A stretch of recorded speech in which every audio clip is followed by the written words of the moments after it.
tous et à toutes, aujourd'hui c'est au soleil que je vous emmène. Si je vous dis rhum, cigare, carnaval, plage de sable blanc, eh bien aujourd'hui je vous propose d'organiser votre week-end sur le thème de Cuba.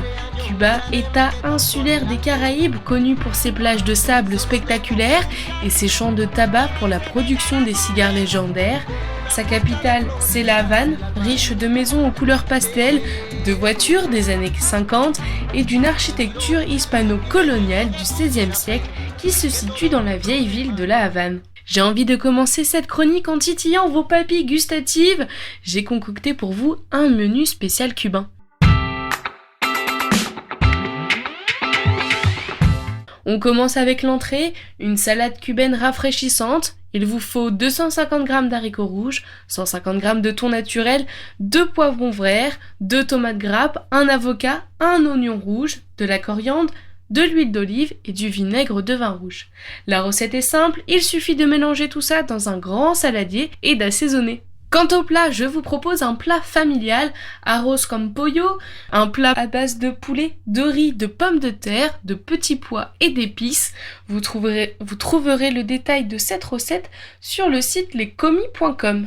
Place au dessert maintenant, je vous propose des bananes flambées au rhum. Il suffit de faire fondre du beurre dans une poêle, d'y ajouter les bananes coupées en long, de les faire dorer de chaque côté, de saupoudrer tout ça de sucre vanillé, de verser le rhum et de faire flamber.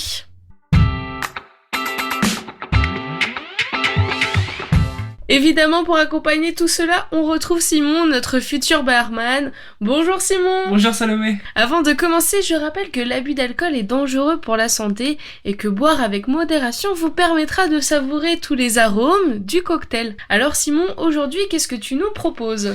Eh bien, je vais vous proposer 2 cocktails à base de rhum. Évidemment, puisque c'est l'alcool phare de Cuba. Le premier alcool, Bacardi, cocktail, composé de 1 centilitre de sirop de grenadine, de 2 centilitres de jus de citron vert et de 4 centilitres de rhum Bacardi. On le sert dans un verre à cocktail et une élaboration au shaker. Le Bacardi est un rhum cubain ? Tout à fait, c'est un rhum cubain qui a été créé en 1862 à Santiago de Cuba. Le fondateur Facundo Bacardi utilise la technique du filtrage à travers du charbon de bois pour retirer toutes les impuretés de l'eau de vie. Il le fait vieillir le rhum dans des fûts de chêne pour adoucir le goût de l'eau de vie. Et puis mon deuxième cocktail, c'est le Cuba Libre, qui est composé de 4 centilitres de rhum ambré, de 1 centilitre de sirop de sucre de canne et complété au Coca-Cola.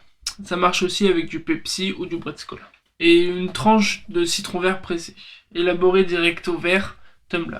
Est-ce que tu peux nous parler un peu du nom du cocktail ?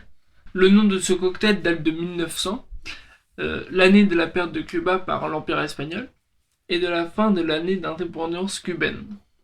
Et du coup, les soldats américains buvaient ça à la Havane, avec du rhum, du citron local, et avec du coca américain, et dans des verres de whisky. La légende veut que le nom d'un soldat américain qui commanda ce cocktail et porte un toast en criant « Cuba Libre !»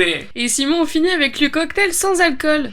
Oui, bien évidemment, je vais vous proposer le Virgin Pina Colada, qui est composé de 2 centilitres de crème de coco et de 8 centilitres de jus d'ananas, servi dans un verre à tumbler, élaboré au shaker ou au blender. Eh bien Simon, je te remercie de nous avoir proposé ces cocktails. On se dit à la semaine prochaine.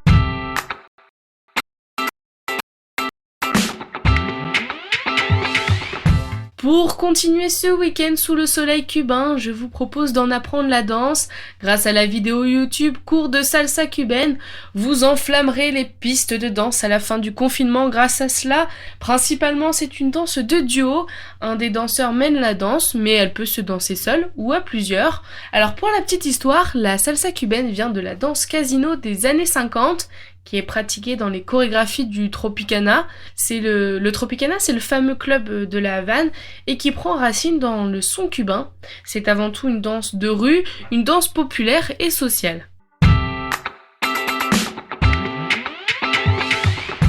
Pour en apprendre davantage sur l'histoire de Cuba, je vous propose de regarder une vidéo qui s'intitule Cuba, La Havane, mode d'emploi. Vous plongerez dans l'univers de Cuba à l'époque des conquistadors espagnols. Vous comprendrez à travers cette vidéo la richesse du pays, mais aussi cette vidéo vous permettra de découvrir les paysages de Cuba.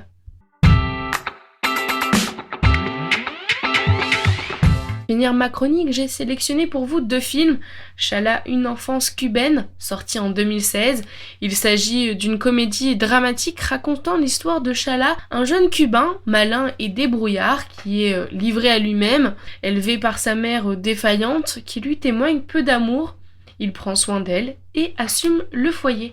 Le deuxième film s'intitule Carnet de voyage, sorti en 2004, un film retraçant la naissance du Che Guevara. En 1952, 2 jeunes Argentins, Alberto Granada et Ernesto Guevara, partent à la découverte de l'Amérique latine. La confrontation entre la réalité sociale et politique des différents pays visités altère la perception que les 2 amis ont du continent. Cette expérience va éveiller de nouvelles vocations associées à un désir de justice sociale.